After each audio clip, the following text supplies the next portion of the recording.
Hi, welcome back to another episode of the Stripology podcast. Had a bit of trouble there. So today I was really thinking into which topic do I want to speak on, because there's two that I really want to talk about. So I've just decided to touch on both, right? The first one is playing small. The second one is not knowing what to say when we are confronted with a question that might be a bit triggering or basically annoys us, right? So first of all, I want to talk about playing small, and this is a big piece for our mindset. So we have a massive part of our brain that wants to always protect us. That's its job, that's its number one role. And so we can see ourselves not showing up fully when we're buying into playing small, when we're buying into that part of ourselves that can criticize us and tell us things like they're not going to like you, they're going to think you're a weirdo, things like that.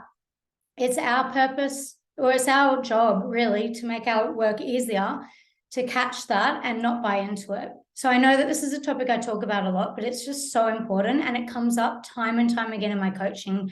It comes up for myself in my life all of the time, and I know it's something that we experience because that's what we're up against. We're up against ourselves, and we're up against pushing through so we can get to the other side to see new results. Because we've all heard that saying, doing the same thing over and over and hoping for a different outcome is the definition of insanity. Yet we do it all of the time. And so we can hold ourselves back in so many different ways. And in the strip club, it's just really, well, it is obvious, but sometimes it's really subtle, actually, the ways that we hold ourselves back. So for example, let's look at the inner critic that might pop up and say, don't approach them. They're probably not going to like your style, or they're not going to like you, or whatever. And yes, you can base that on past experiences. You know, I've met people like them before, blah, blah, blah, and they didn't really like me. They like, other people that are more outgoing, or they like other people that are, more feminine, or whatever the story is, right? And at the end of the day, everyone are individuals. And so we can most certainly sell dances to people that might not realize their cup of tea. But when we really have the intention to connect with them, we can certainly bring out parts of them that really resonate with parts of us.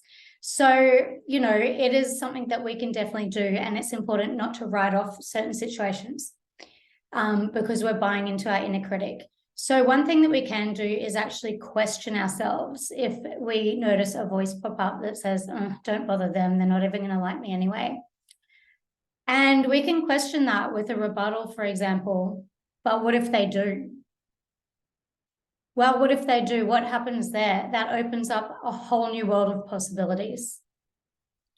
Well, how are we going to find out? There's only one way to test it, and that's to put the test out there. So then the next step, putting the test out there, actually doing the thing, taking the action, that's where the fear pops up, right? And that is the feeling that we're trying to avoid. And even further beyond that fear, if we do approach them and it does become an uncomfortable outcome, or not the outcome we were hoping for, what happens then? So really looking at what is it that we're actually scared of. Okay, maybe they didn't like me. Okay, maybe I wasn't their cup of tea. Nobody died. You know what I mean? The only thing that gets hurt there is a bit of ego. And so it's being okay with allowing that to happen. And then being on your own team, reminding yourself, hey, I gave it a go. Good on me. That's amazing. We're strengthening that resilience muscle. Another example, like I said, what if they think I'm a weirdo? And I know it's not just me that has that come up. And then if we combat that, if we challenge that and say, okay, what if they think I'm a weirdo? Good. What if they do? What if that's the whole reason why they came into a strip club? What if they're sick of the mundane? What if they're sick of all of the people that tell them what they want to hear in their life? What if they're sick of the same shit and they want to just hear some weird shit from a beautiful stranger? Like, that's a possibility as well. So let's allow ourselves to go there. Let's allow ourselves to be the weirdo that is the breath of fresh air in their world and what they're secretly craving. There's always something under what we tell ourselves. There's always something under people's decision to come into a strip club. And it's up to us to really allow the opportunity to let ourselves not play small and take risks and really find out what that is, because that's the way that we connect with people. And when we connect with people, that's the way that we make our income expand, right? We're allowing ourselves that expanse, but we need to be comfortable with pushing our comfort zone. It can be really subtle and sneaky, playing within our comfort zone. You know, we can tell ourselves all kinds of things that we might not even be aware of. Like, I'm over it. I'm tired. I want to go home now. That's a sneaky way of protecting yourself as well. If you are genuinely, you know, knowing that you can actually keep going and that you're just buying into an excuse, that's going to help keep you playing small and keep you feeling safe. So if we want different outcomes, the answer really is to stretch ourselves, to stretch that comfort zone, to look at when we have a thought that's talking ourselves out of trying something that feels a little bit stretchy and a little bit scary, and then backing ourselves and holding ourselves accountable and then doing the thing. If we need to explore within our minds, like, what am I actually scared of here? Like, what is the worst possible outcome? Like, what can it possibly be? And then allowing yourself to go there and then realizing, okay, actually, that might not be as scary as what I thought or as what I felt, because sometimes we don't even think about it. We just feel the fear and turn away from it. So when we actually go there and think about, like, okay, what is it that I'm scared of? What's the worst case scenario? Is it really that bad? We've given ourselves the opportunity to really kind of explore that and then realize, okay, maybe it's not that bad. Is the possible outcome that it, you know, being a good possibility, does that outweigh this fear that I'm feeling? And so, you know, we can look at the balances and go, you know what, if I do push myself and I do push myself and I find myself having different outcomes, looking like, you know, more confidence, looking like a greater income, how good would that feel? Is allowing the fear to rule me really worth holding myself back from possible expanded levels of confidence and possible expanded levels of income? Is it really worth it? And I would say oftentimes, usually the answer is no, it's not worth it. It's scary before we think about it because it's in the darkness. We haven't explored it. We shine the light on it. We expose what our fears are. We go there. And usually when you put the light onto the monster in the darkness, it's just a little moth banging against the wall. It's nothing to be that scared of. So there's just a little challenge for you. If you are genuinely really wanting to see different results, you are genuinely knowing that you're playing small on some level and you're keeping yourself safe and protected, then allow that part of yourself that feels scared and vulnerable to be explored. Allow that part of yourself to have the light shone on it and back yourself. Reassure that part that it's going to be okay. Come on, I've got this. It almost could be fun. Let's see what the outcome can be. Let's see what I can push this to become. And when we start playing in that way, we start stretching ourselves and playing bigger and strengthening our confidence. It grows. So that is definitely something that we need to let that scared part of ourselves know, that this discomfort is temporary. And this discomfort is the thing that is holding me back from what's on the other side, which is a new outcome and which is greater success and confidence, self-trust, all of the things. it can actually become fun. So the second part that I want to talk about today is, those situations where we just get a bit stumped and we don't know what to say. So this has come up a lot lately in my coaching and in the academy. And to give some examples, so we might have customers that ask us questions that instantly frustrate us. They're a bit triggering and they're annoying, right? Our goal in the strip club is to move through the night feeling neutral. We want to feel neutral. We don't want to get caught up in emotions, emotional responses and triggers. So we can focus on the things that we know are productive and channel our energy towards the things that we know help us to make more money and to feel more confident, right? So it's sort of tied in with the previous topic. So, okay, we might have a customer that says to us, okay, these are just sales lines. Like, okay, let's hear your next line. What's your next line? And that might really trigger us, because then we might be felt like we're stuck in a position where we're like, oh shit, well, the next thing I'm going to say is just going to sound like a line. And yeah, what we're saying are lines. Like, at the end of the day, we are having conversations, but we're also selling. And so there are going to be some lines that we use, and there are going to be lines that customers hear time and time again. But the thing that throws us out is when they put us on the spot and say, all right, let's hear your next line. What have you got? Sell to me, or something like that. If we have some sort of embarrassment around that, or shame around that, or try and conceal the fact that we are selling, then it can become really awkward.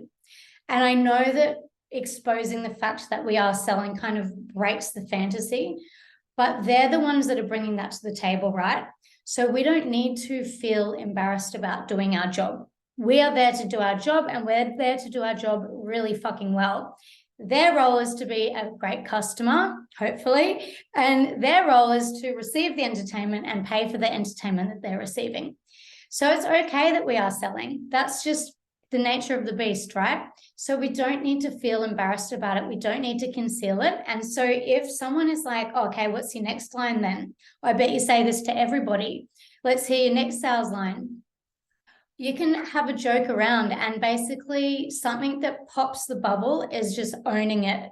Just owning it and not even trying to conceal it, not even feeling any kind of shame around it. And it can almost be an opportunity to have a joke around. So for example, like, oh, do you like my lines? I'm so glad you like them. I've been practicing them all afternoon. Last week I was on the palm cards. I'm off the palm cards now. And yeah, I'm glad you're loving the lines. Okay, next line would be blah. And just making a joke out of it. Or, let them know, like, well, I'm so glad that you love my lines. I haven't even said my best one yet. Are you ready for it? And here we go. And just turning it into a bit of a joke. It doesn't need to be something that we're ashamed of or embarrassed about, or feel like it's going to break rapport. We can choose to keep the rapport going. But if we feel uncomfortable and try and, feel that awkwardness brewing, that's what can tend to break rapport. And it's not so much that the customers get put off from us. It's also that we get put off from them. So if we allow our emotions to come into how our, interactions are going, and we find, okay, this person's annoying me now. I can't believe they asked me that. I hate that fucking question. This is so annoying. We might find actually that the rapport is being broken from our end. And so therefore it's really hard to keep that connection going with the customer when you're actually feeling frustrated with them and resentful to them. So that's something that we fear. We can fear our own emotions sometimes, but then we project it onto our customers. And so we can, yeah, okay, that's an annoying question, cool. But is the way I'm handling it going to break rapport from their end? Or can I handle it in a way that keeps rapport? And I can do that by keeping myself in good spirits and keeping my rapport, like from my end, like still be open to this customer, even though they've asked an annoying question. How can I navigate that in a way that just allows it to be fun and easy and no emotions get involved, and we can have a laugh and just move on from there? So that's something that we can secretly deep down fear when we have annoying questions that we don't want to answer, and they're triggering something in us. So just like before, what is it that is actually so annoying to us by hearing that? Is it the question you're just selling to me?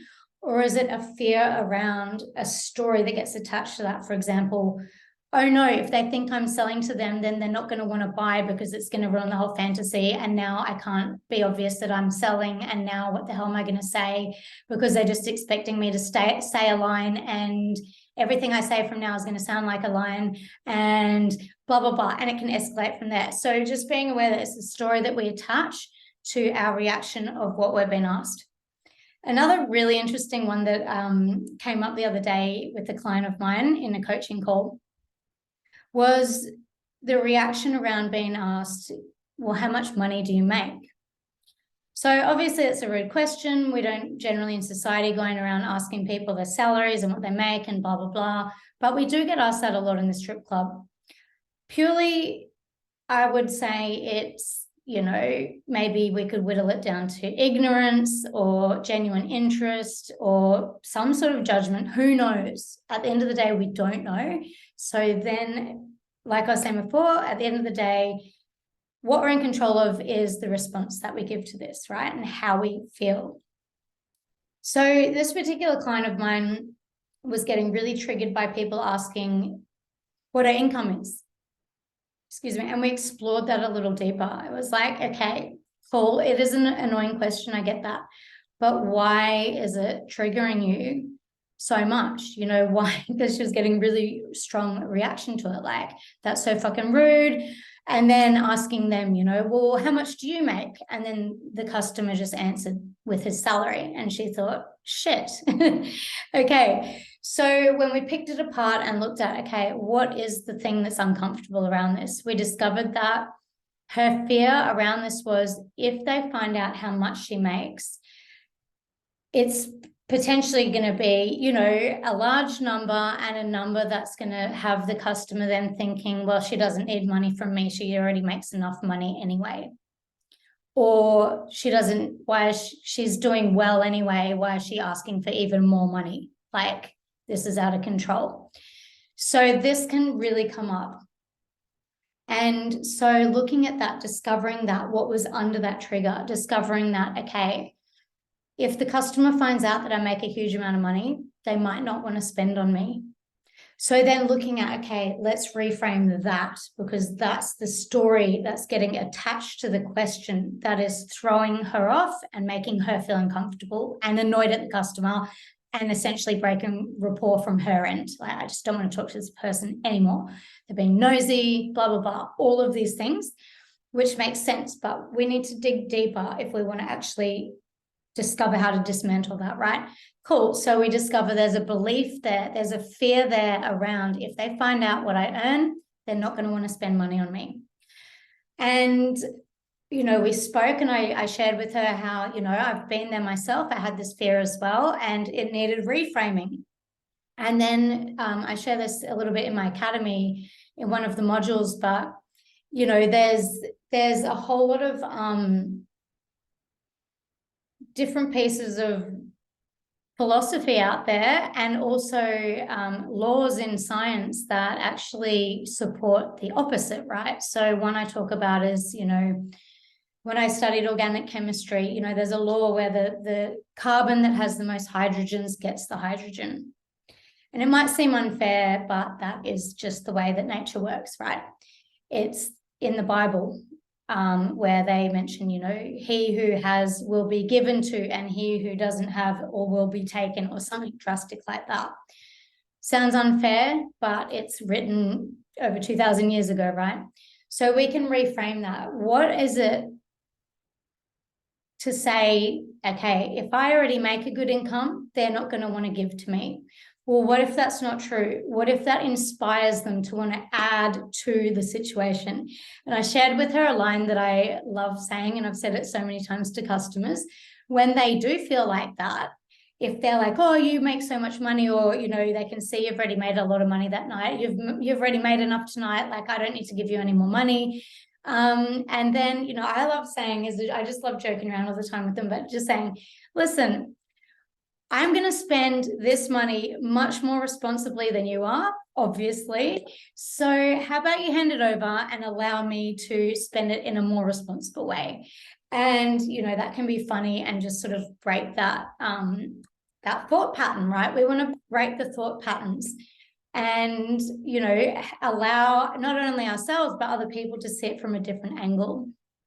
So that's one angle, but just recognizing, okay, it is okay. And this is something that I had to really squash as well when it comes to extensions and upgrades. This is a sneaky self-sabotaging thing that can come up, particularly in extensions and upgrades, because when we're in our hustle, and something I always talk about, persistence is really important, right? We do need to persist in order to make a sale. Most sales people need a few exposures to the suggestion before they, feel ready to make a decision to spend their money.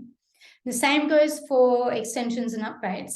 But sometimes we get to it at the end of our dance and say we've just spent 2 hours with the customer and it's time to extend. And so, we let them know, hey, the time's finished, had an amazing time with you. Shall we do another 2 hours?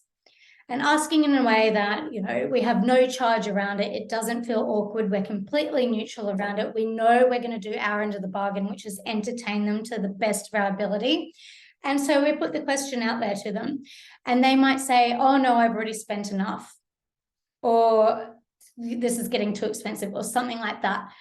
We might buy into that reasoning if we're feeling on some level like, oh my gosh, they've already spent so much, like, I'm fine with this amount. Who am I to ask for more? Like, totally true. Like, they've just spent heaps. I feel awkward asking them to spend more, even though exchanging more time. But anyway, so this is something I know personally I had to iron out, doing some inner work on that, feeling okay and comfortable to keep extending because the value is still there. I'm still willing to offer it. They're still going to enjoy their time. There's nothing actually wrong with that. But if we feel a little bit awkward around, like I've already made enough and then, this is really awkward to ask for more, then have a look at that. Is there an underlying belief around that? That sort of self-sabotaging and preventing you from persisting in a way that's obviously fun and creating a win-win situation for the customers, allowing them to see why it's a fantastic idea to continue partying. I mean, they're already partying, like, why stop the party now? You know what I mean? So yeah, just putting that out there, that there's different ways that we can look at these uncomfortable questions that trigger us in some way. So that's looking underneath, why is this triggering me? And then looking at how can I reframe this? And then looking at how can I own this in a way that isn't emotional, it's not emotionally charged. Therefore, we can have fun, creative ways to just own whatever it is we're being asked and move on from there. Okay, so yeah, there's a couple of examples around not knowing what to say. Another quick one is someone saying, what's your real name? And that can feel a little bit confronting and that can feel a little bit uncomfortable and it can most certainly feel frustrating and it's completely unnecessary. But rather than buying into all of those things, we can just allow them to know, hey, oh, is that your real name or is that your fake name? And we can buy into the story that, oh, well, if they find out it's my fake name, they're going to think that I'm a liar and then they're not going to want to spend their money on me and then it's all going to crumble. And, we can put a lot of pressure onto how do we answer these personal or triggering questions. So with that, we can own it. Okay, cool. So, of course, it's my fake name. This is the fantasy world. I don't want to break the fantasy for you. I mean, we could go and scrub my makeup off and call me by my real name, and I could go and put my comfy pajamas on if you really want to see, my natural form of how I want to be right now. But I guarantee you that what I'm about to provide to you is going to be far more sexy and far more alluring and in a fantasy world. So can we just play along with that? Cool, great. On the same page, admitting it, it doesn't need to be a scary thing where, whether or not we want to say our real or our fake name or our fake real name, all of those things, just being okay with the question and allowing ourselves to move on beyond any discomfort. And yeah, like I said, if a trigger does come up, noticing that you're getting frustrated, explore into why that is. That's why one-on-one coaching is really helpful, because we get the opportunity to really explore, okay, cool, what's under this? So we can iron out any roadblocks that interfere with our productivity at work and the way that we feel at work. So yeah, they're the two topics. I'm so glad that I decided to do both, because I could not choose and they just wanted to both come out together. I also want to let you know that the next round of the Industry Academy is coming up on the 14th of June. It is the final round of the Industry Academy as we know it. So the next round after that won't be until later in the year. And it's going to be split into 2 separate courses. So this is the last time that you have all of the content at this price point. And if you've been in a previous round, this is a great time to redo the Industry Academy if you want to, because I know there's so much content in there that every time we revisit it, a lot of people do repeat, and they let me know that it feels like a different course every time, because there's just so much there to explore. So if you're wanting to jump on board with that, the waitlist is now open. So jump on the waitlist, you save $222. And yeah, I also can send out your welcome pack, which includes your workbook early, so you're nice and prepared for everything. And I absolutely can't wait for this round. There's already been a lot of people sign up. So I had like a little soft launch, and I'm incredibly excited for it. So if you have any questions, please reach out on the DM, and I'm going to pop a link to the waitlist in the show notes beneath, and I will see you in there. All right, enjoy the rest of your day. Bye.